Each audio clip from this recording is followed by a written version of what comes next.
The busiest month in MotoGP's thrilling 2024 season starts now with 4 races and 148 points up for grabs in September. A quartet of crunch races kicks off with round 12 coming from majestic MotorLand Aragon. It's all eyes on home hero Marc Marquez, who is honing in on a first pole, sprint and Grand Prix win hat-trick. It's time to race in MotoGP.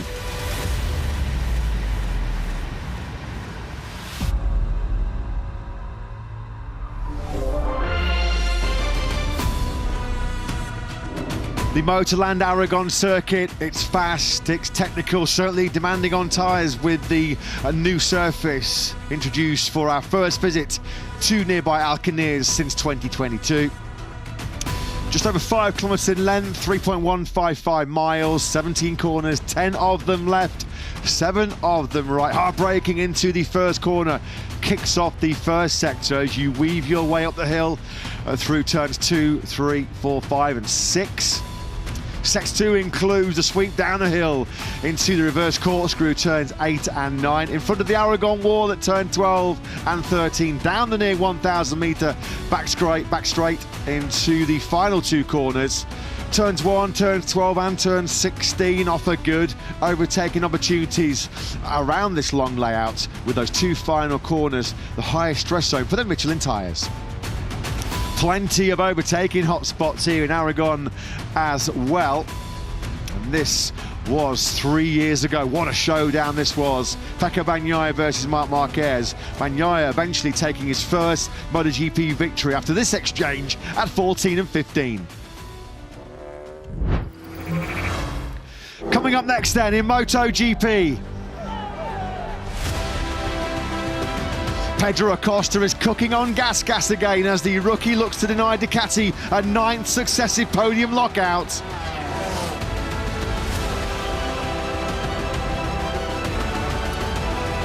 P1 in the title race for Pecco Bagnaia as he looks to bounce back from a 9th successive tough sprint. P2 in the sprint, but P1 the title race as Jorge Martin looks to build his advantage heading to Misano next weekend. And it has been the Marc Marquez show so far. Can he dominate once again for Ducati with another MotorLand masterclass?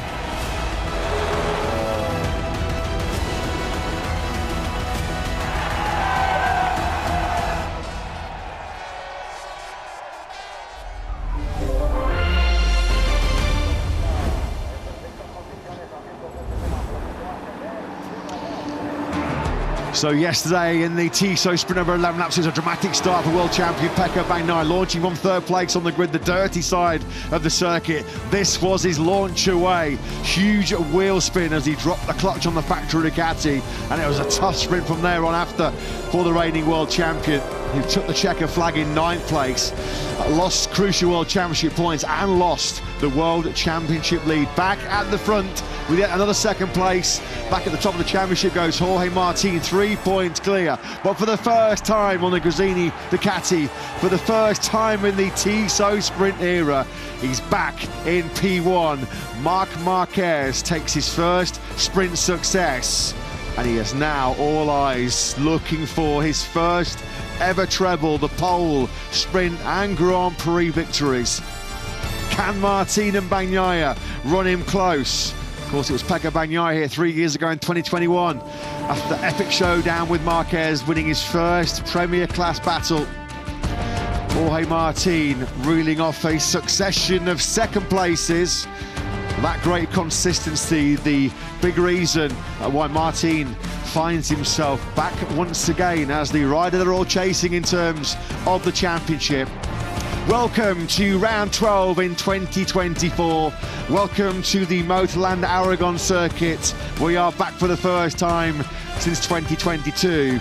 And are we, in what's just over an hour's time, going to see Marc Marquez be back on the top step of a MotoGP podium? It feels like an eternity, doesn't it, since the Emilia-Romagna Grand Prix of 2021. Nearly 3 years, 1,043 days since Marc Marquez was last victorious on a Sunday. based on what we've seen so far from the 31-year-old Spaniard here at his beloved Aragon, a 6-time Grand Prix winner here previously, a 5-time winner in MotoGP. It looks like, having dominated all 3 practice sessions, he won the Tissot sprint, he was on pole position. This could be a race for 2nd place. Matt Burt-Lewis will be in the comments box, Simon Crayford down in pit lane. Bagnaya's hopes of another sprint success, well, they were pretty over from lights out yesterday over that 11 laps. Just look at him light up that Michelin rear tyre, the big wheel spin on the dirtier left-hand side of the circuit after some heavy overnight rain. Of course, the track was extensively cleaned on Saturday evening here in Aragon, but we have had some pretty tricky conditions for the earlier Moto3 and Moto2 riders to contend with after severe thunderstorms overnight, and yet more torrential rain have completely changed the grip levels and the characteristics of this 5-kilometre Aragon circuit.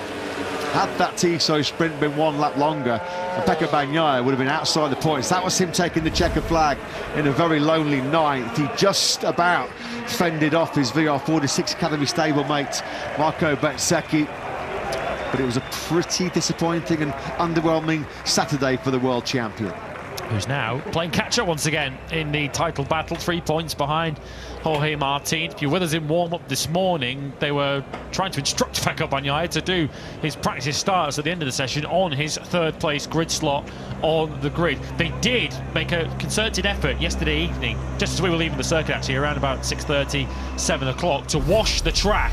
They were using the jet washers to try and clean up the grid hatchings. The problem is, we had a heavy thunderstorm overnight which completely washed the circuit again and brought a lot of dirt and dust back onto the racetrack with it, which certainly played a factor in the starts of the Moto3 and Moto2 races we've seen earlier on. So that will be in the mind of Pecco Bagnaia in around about 40 minutes' time. Already several notable achievements and accomplishments so far this season, and a rookie season for 20-year-old Spaniard Pedro Acosta. Today, he's looking to make it a double podium in a Grand Prix weekend for the very first time. A hard-fought 3rd place for the Gas rider in the sprint. Is Acosta the rider to break Ducati's iron grip, to break Ducati's domination of a MotoGP podium? The Bologna factory have locked out the last 8 top 3 finishes. Frankie Carcetti, Marc Marquez's crew chief, then comes to the back of the Gresini Racing garage.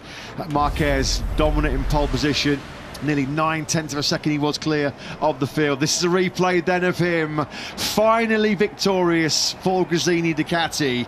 He said yesterday, only half the job done. He wants the sweet taste of another Sunday success. He wants to be the Aragon Grand Prix winner once again. He's loving life, big smiles all round from the Marquez family as brother Alex Marquez finished in 4th place. This was Marc whipping up his home crowd into a frenzy. Special scenes post-sprint, weren't they, yesterday, as he joins in the celebrations with his team as well.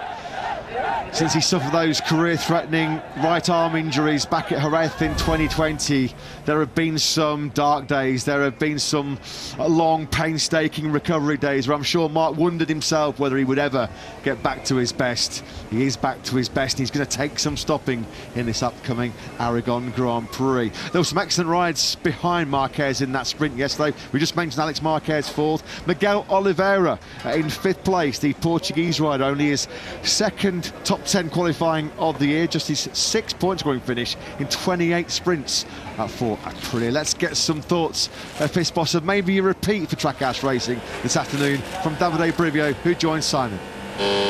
He does. Davide, we've got to start off by asking you about yesterday, especially early on. Both riders up there, great result, you know, out there going fast. Neither of them, sorry folks, that's not my stomach. Neither of them happy at the end of the day with all the feelings on the bike, but yeah, sorry, someone coming here. Yeah, but Davide, how are you feeling about today's result and yesterday's? Yeah, about yesterday, of course, yesterday was a difficult condition of the track, which we expect also today. And both Miguel and Raul, they had a good start. they took advantage of some chaos in the first row. And I would say that probably yesterday Miguel made the difference in a way that is very good on managing tire. It was difficult conditions, slippery track, difficult to stay on the track and on the tires. But Miguel, I think he put his longer experience and also sensitivity is good on that, to be honest. And so he was very good on managing and decided how much to push and stay there. So he kind of had to survive for all the race. In case of, I think Raul couldn't manage like this. I mean, he found after a couple of laps, he had, it's not his manage, but it's a condition of the track. So after a couple of laps, he found the front tire was quite more difficult to manage, and then he had to slow down a bit. So that was the difference. And today is a really, I don't know, it's a big question mark about the condition because we had a rain last night. So we expect even worse than yesterday. And yeah, it will be important to decide how to manage that. You see Moto3 race. So the Moto2 race was more stable from that point of view. So we don't know what to expect from MotoGP. Honestly, we go a little bit with closed eyes on the race. So about tyres, I've got to ask you about that because the rear tyre, many people said it has to be the medium. I'm curious if you think some people will try to use the soft, or if it's not allowed. That's on the rear.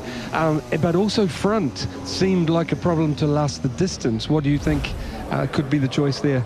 Yeah, but at the end of the day, not so much choice. I mean, you have to go with that. So I think, meaning medium rear, medium front. Yeah, and it looks like will be the same for everybody. But we see, you know, last minute on the grid, it's always interesting. Hey, while we've got you, I'd love to hear a little bit about background Trackhouse. And I heard an interview with Justin Marks, and I hadn't met him, hadn't even seen him, but an American coming from NASCAR, I had no idea what to expect. So I listened to the interview, and he came across like intelligent, humble. I really enjoyed the interview. I'd like to know, you know, what he's like to work with, what that crew is like. Yeah, the great thing about Justin is that he has been a race driver. So it's a race guy, that's for sure, 100%. And Trackhouse is a racing company because we have, I mean, has born to manage a NASCAR team in America. So there is the racing blood in everybody's working there. So with Justin, we always say this is a learning here in the MotoGP. So Trackhouse is a racing company, racing people, but no experience with MotoGP, because only involved in the NASCAR. So what we're doing now is to learn what is MotoGP. Okay, I had some experience, but trying to learn as a Trackhouse, as a general company, as a team, what is MotoGP, what we can do here. You had some experience. A little bit, and so trying to, I say, as a Trackhouse, to understand what is MotoGP, where we want to go, what we can do here, and yeah, Justin is very humble. He's hungry to learn.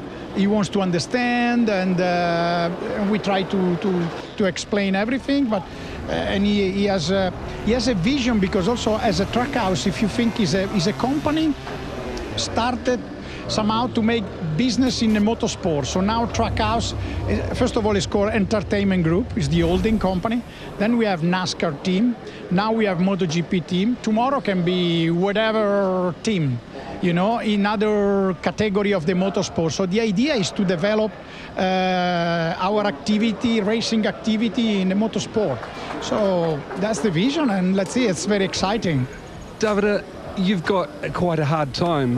Watching press and comments and stuff about choosing Iagura over Joe Roberts. And for me, I'd just like to say nothing against Joe, the opposite. But it's clear that you've chosen, and the team and Justin, etc., have allowed you to choose a rider purely on his performance, his potential. I love that because, for example, coming from New Zealand, turning up to Europe, I had to be faster and cheaper or I wouldn't get chosen, you know. And often you still won't get chosen because you need to have the right passport. And I love that you've just gone out, chosen a guy from the outside, it looks, purely on performance. Yeah, maybe as I said before, we are sport people, no, somehow, and then yeah, the priority is always to look for the sport. You look for the potential, and yeah, you have to take a decision. It's always a difficult decision. I'm saying that we will tell you in 1 or 2 years whether it's the right decision or not or not right. But yeah, we thought that Ogura has a great talent. He has the potential to be one of the, I mean, a good rider in MotoGP. We see how good he could be. David, I want to remind all the listeners that you also chose Maverick, brought them up to Suzuki, Alex Rins and Joan Mir. Yeah, and in fact, I mean, I can imagine a little bit the pathway, you know, where you spend the first year to make him building up experience, let him enjoy, and then in the second year, if there is some potential, you start to see something. And so we think Ogura can do this pathway, and so we're very excited to see him growing up. And it's a kind of a way, as we say, we came this year as a learning year. This is also the beginning of our new project, if you like, as a track house. So next year we go with Raul. He's only 24, but he's already in his 4th season next year. Ogura is a rookie and learning. So it's an exciting project. Of course, we will have some hard time probably. We have to challenge a few things and whatever. But there is a project behind, and we look in more medium long term, let's say. And your feeling, before I let you go, just swinging back to the Aprilia performance, etc., it seems like changing conditions, the Aprilias have a bit of a tough time at the moment, or is it engineers finding the direction set up, riders giving the feedback? What's happening there? Yeah, here specifically in Aragon, due to the track condition, there is a lack of grip, and we're suffering. Probably other manufacturers, maybe they can compensate more these conditions. Looks like we suffering more.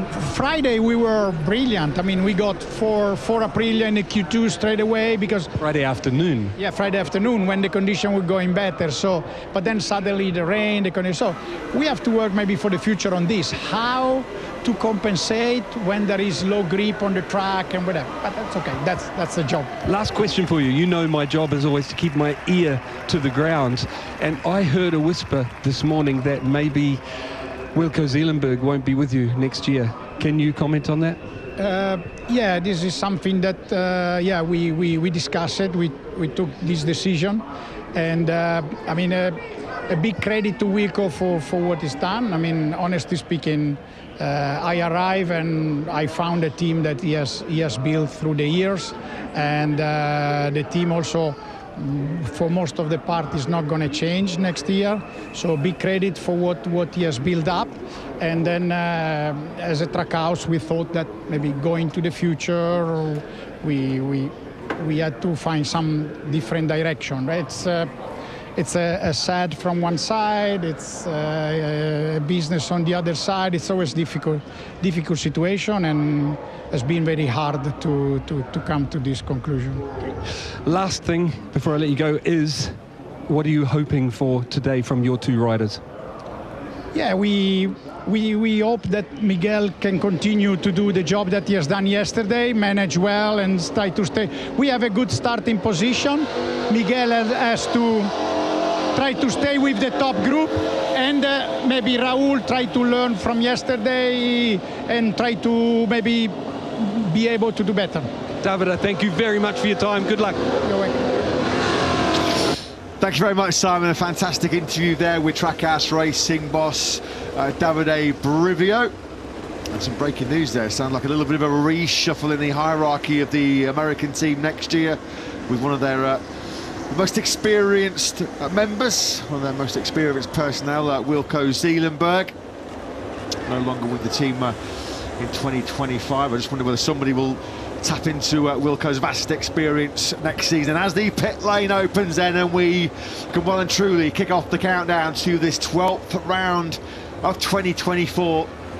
3 points after 23 races so far this season, covering our top two in the championship. Martin versus Bagnaia. 13 points behind Enea Bastianini, our most recent Aragon winner in 2022. Now sits Marc Marquez.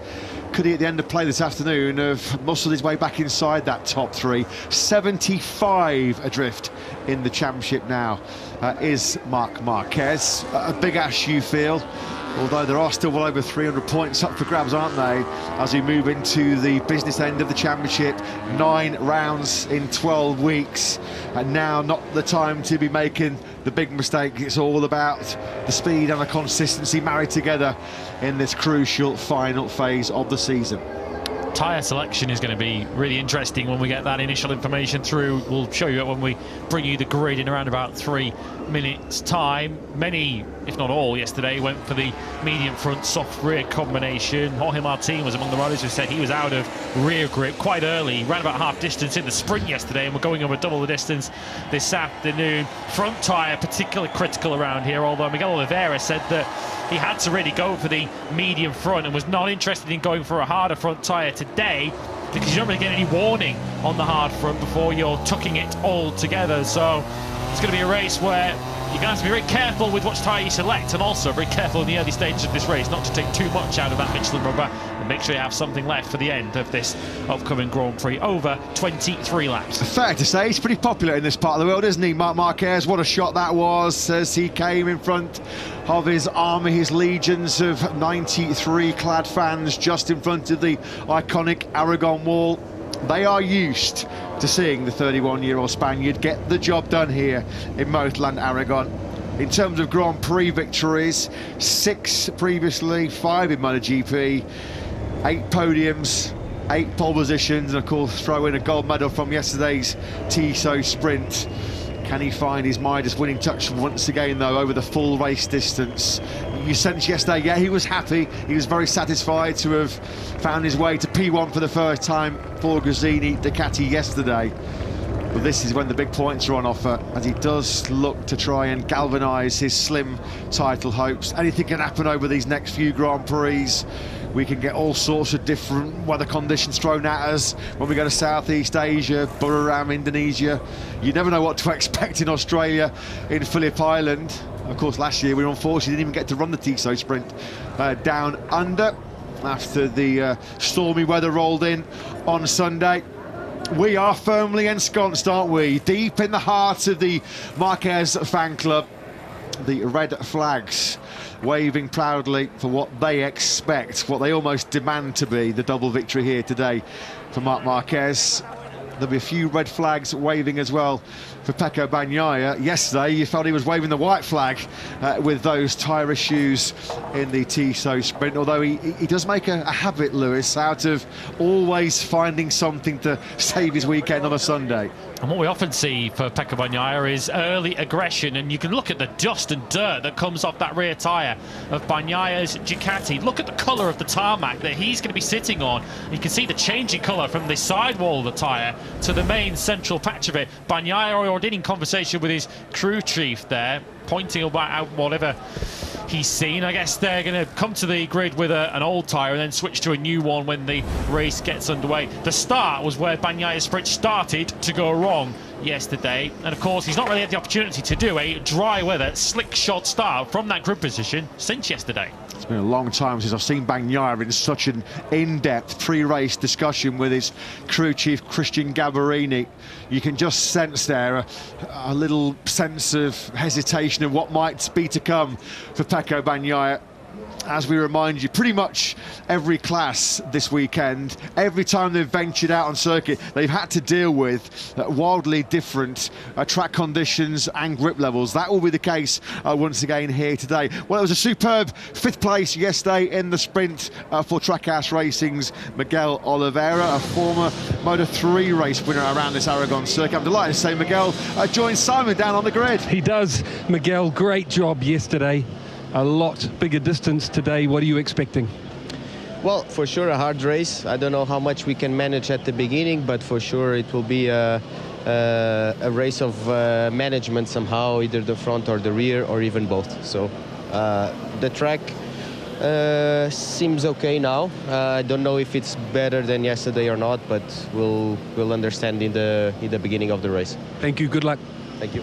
Yeah, thanks, Simon. Thanks very much to Miguel Oliveira for chatting to Simon down there on the grid. Yeah, you feel like once again, as it has been pretty much at the start of every session, it's a journey into the unknown because you're just not quite sure what the grip levels are going to be out there, can you? Davide Tardozzi looking down at the grid slot of Pecco Bagnaia.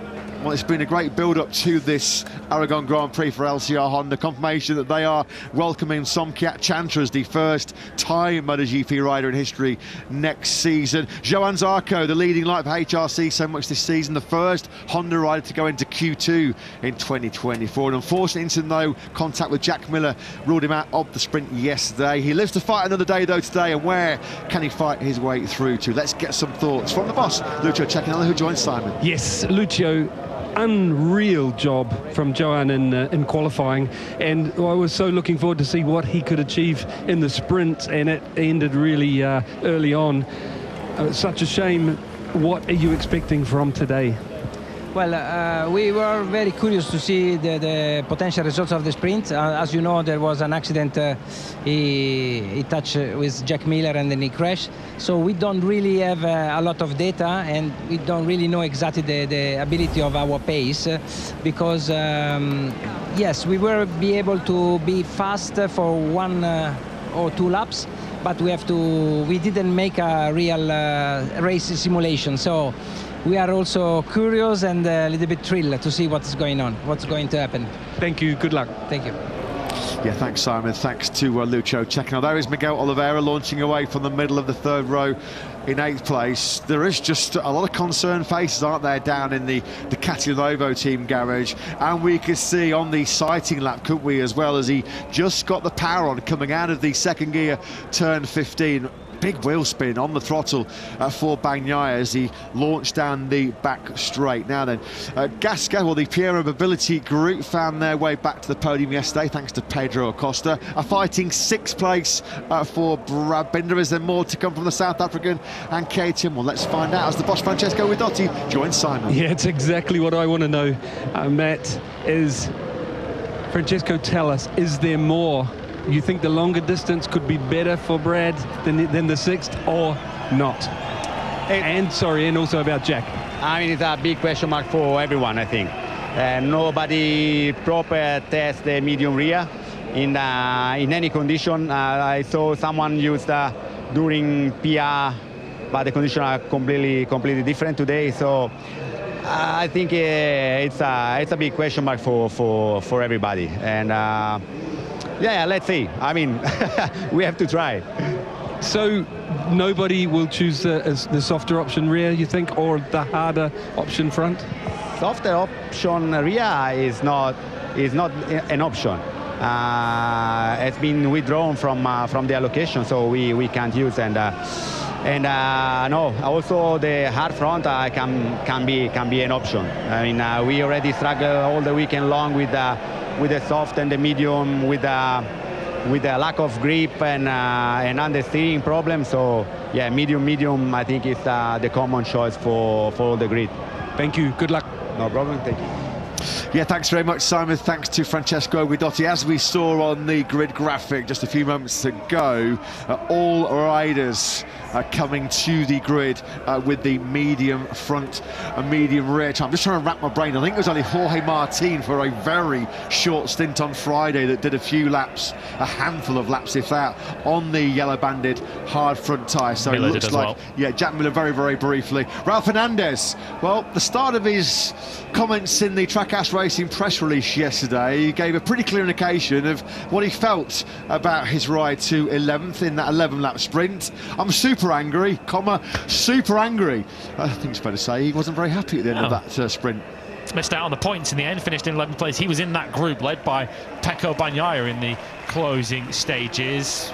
said that he was surprised the tyre didn't work how he wanted, were his words in the end. He'll be hoping for a little bit more this afternoon. Marco Bezzecchi, he goes from 13th on the grid, narrowly missed out on a place in qualifying 2 yesterday in what was a heavyweight Q1, which included all of the KTMs. He included Enea Bastianini too. Bastianini's alongside Bezzecchi on that 5th row of the grid. So Pedro Acosta backed up a front row start yesterday with a 4th sprint podium of the year. What can he do over double the distance? His team manager Nico Goyon joins Simon.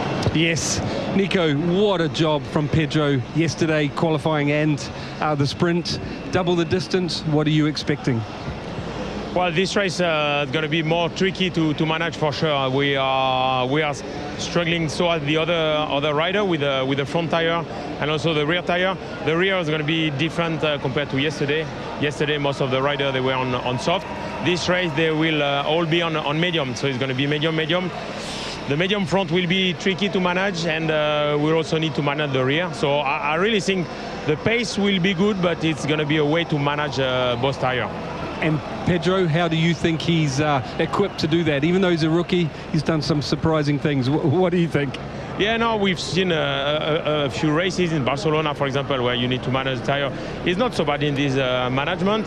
I think the target is clearly to have a good start, stay with the leading group, and then from this point see what happens, try to manage and save as much as possible for the end of the race. Thank you. Thank you.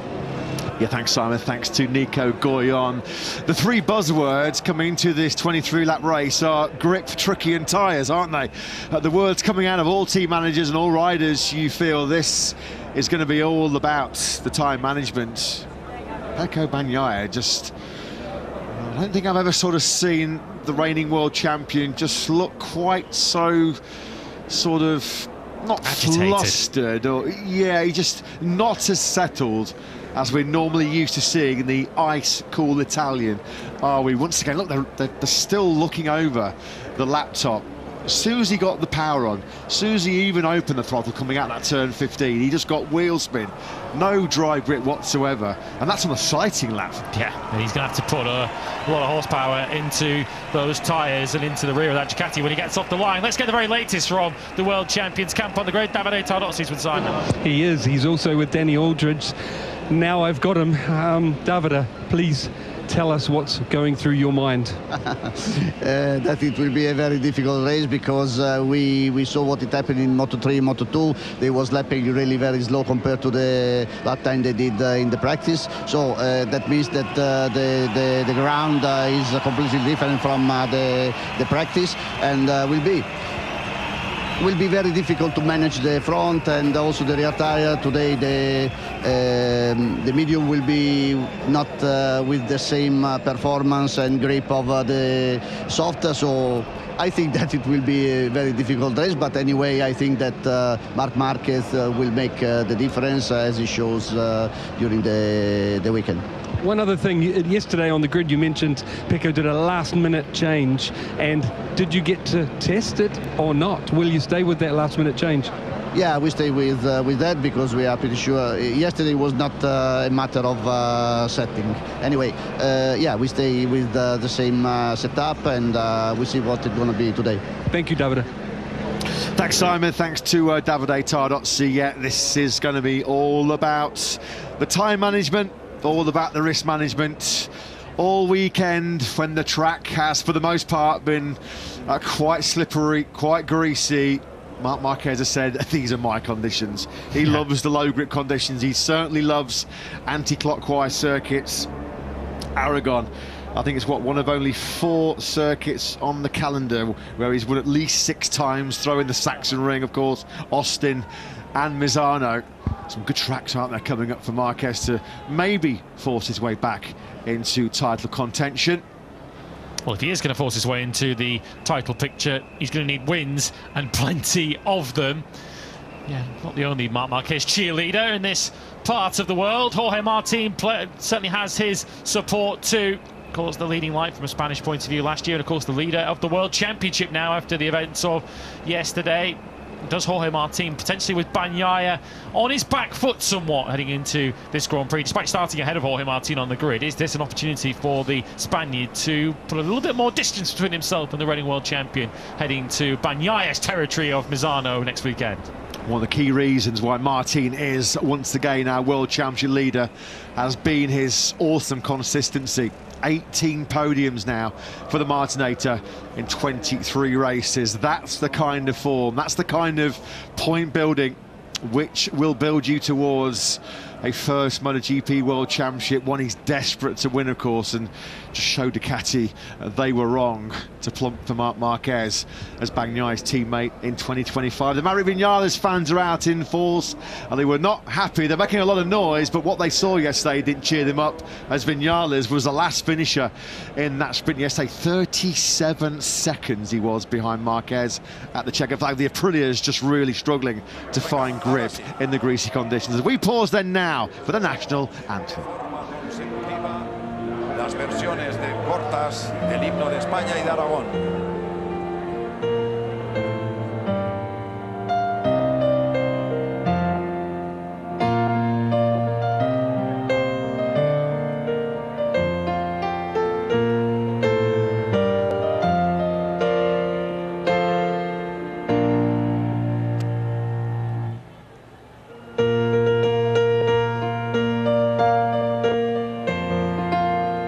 Luz de Aragón, torre al viento, campana de soledad, pueblo del tamaño de hombres y mujeres, Aragón vivirás, tierra abierta, pueblo grande, Aragón.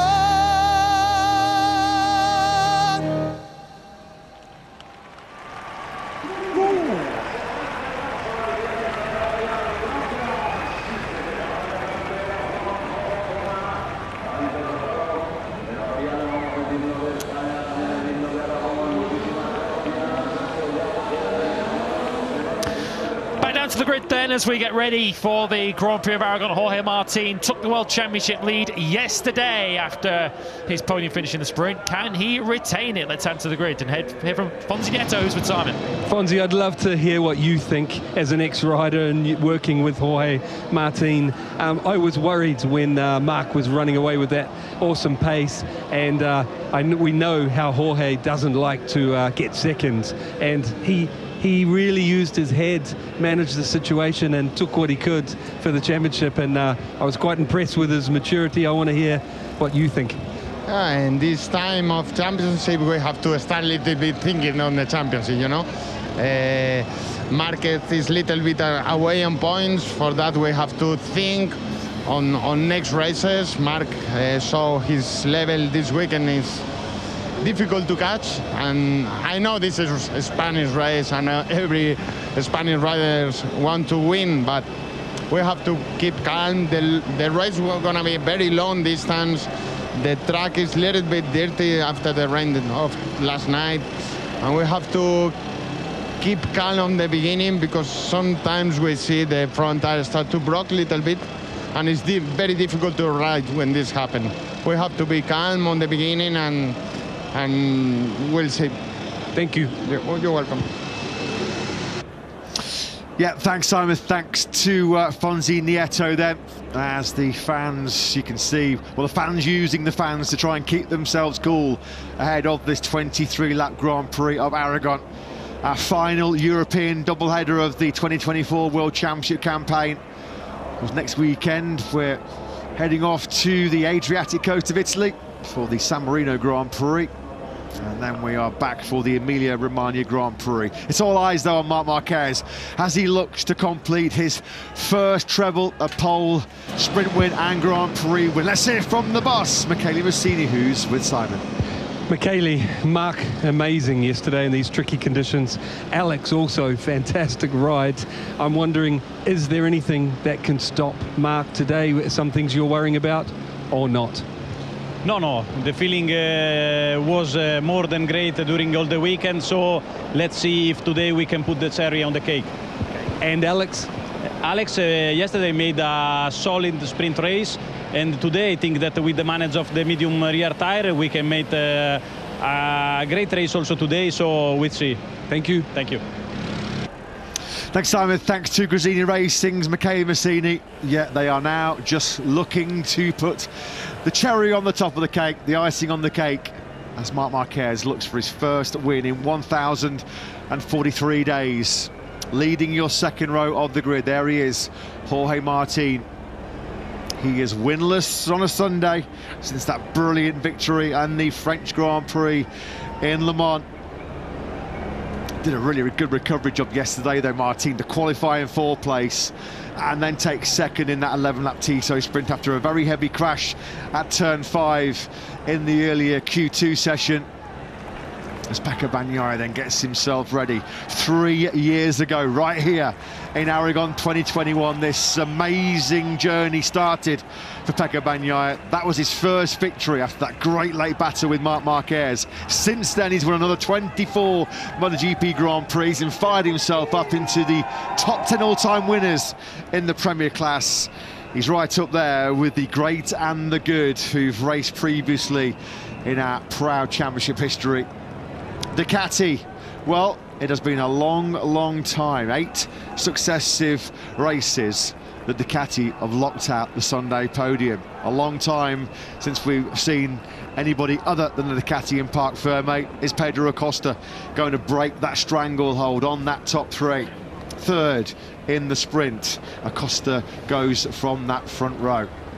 Feel he's the likeliest threat to the Ducati domination. Brad Binder on the 3rd row in 7th. Aprilia generally struggle on the longer distance Sunday battle compared to Saturdays, and of course their Saturday sprint hopes took a nosedive yesterday due to the change in the weather conditions overnight from Friday into Saturday, which put them deep on the grid. We do know Aleix Espargaro has history of fighting and finishing on the podium here. He's done it on both a forward machine and of course on an Aprilia the last time he raced here in 2022. Big challenge I guess for Aleix is to get past the first corner, which he did not do yesterday. Pretty much a year though since his last Grand Prix podium. That was his Catalunya victory 1 year ago. 6th place at the British Grand Prix in Silverstone, one of only 2 top 6s in the last 15 for Aleix Espargaro. Just gives you an indication of just how much they are struggling in the second half of these Sunday showdowns. So your front row of the grid here in Aragon.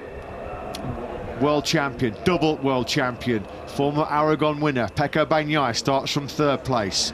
Pedro Acosta back on the front row looking for his first double podium of 2024, but it is all eyes on MotorLand master Marc Marquez as he looks to complete the dream double, looks to complete his first win in 3 years.